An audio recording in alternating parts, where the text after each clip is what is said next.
So, Brian said, I guess you're feeling pretty good health-wise with your ankle? Yeah, I'm feeling pretty good. I mean, I'm out here running around doing a whole bunch of stuff, but just not doing the team stuff. They just want to, precaution. Don't want to have guys rolling up on me. So I'm doing everything but when there's live defensive bodies around. Just kind of take us through the rehab process, surgery, and then kind of everything that you've had to do to get back to this point. Yeah, I mean, it sucks. It sucks. Something I don't wish, anyone goes through, but, it's tough. You really want to be out there playing. I mean, that's what we're here. We love football, and having to sit there and as good as our training room is, you really don't want to be in there. But I spent a lot of hours in there, just doing rehab, icing it, and getting them the strength back, trying to get the range of motion back. So it's been a process. Was what David Blau did, was that a template for you to follow? Yeah, we had a pretty similar injury, so.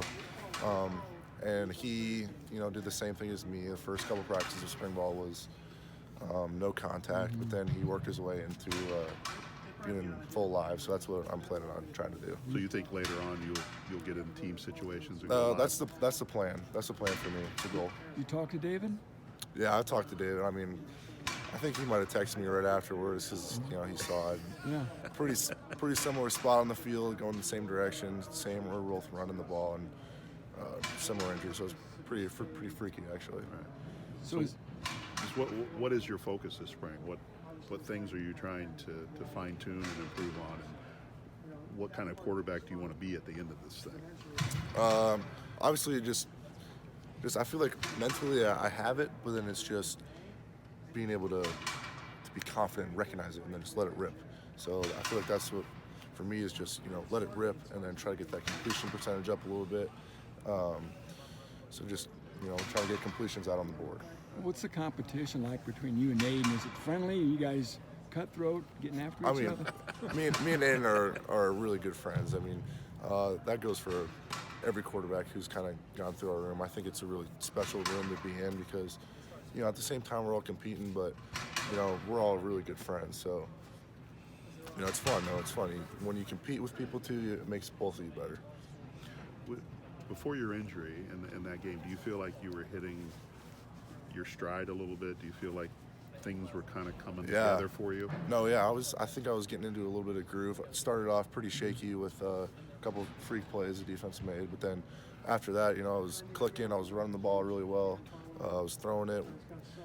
And then, I made a good run too. It was like 14-yard game, but then it didn't end in my favor. Right. Have you figured out the balance of how much they want you to run as opposed to sticking there in the pocket? Yeah, that's something, kind of in the middle of the Iowa game, coach was like, hey, man, you're good at running. So if you can get, up there and get a couple yards and get down, then we should do that. And sometimes the third option is you running the ball. So not a whole lot of design runs really, but just being able to extend plays, run, but then knowing when to get down. I think on my injury play, I just didn't get down quick enough. I probably could have gone down probably 2 yards earlier. What did Aiden show you last year when he came in and filled in for you, and just where you think his confidence level is right now? I mean, yeah, he came in and did really, really well. I mean, Aiden can spin it really well. He's got a nice spiral, and sorry, him just going in there and just cutting it loose was really cool to see, especially him. When I got here and my first spring ball was, I think he was like the 5th or 6th string quarterback, so that's really, really cool for him to be able to get out there and do what he did at a really good level too. What's it like to have Rondell back? I mean, when you get one of the the best players in the country back, it's always really good. And just kind of talk about your receiving core and just how many more bodies are there and just the talent level that they brought in and just your kind of expectations for that group. I mean, excuse me. I think we have one of the best receiving groups in the Big Ten for sure. Just all the. Sorry. Got y'all choked up. I know. I might get a little something in my throat, but I mean, we got some talented receivers, and it makes the job of the quarterback really, really easy.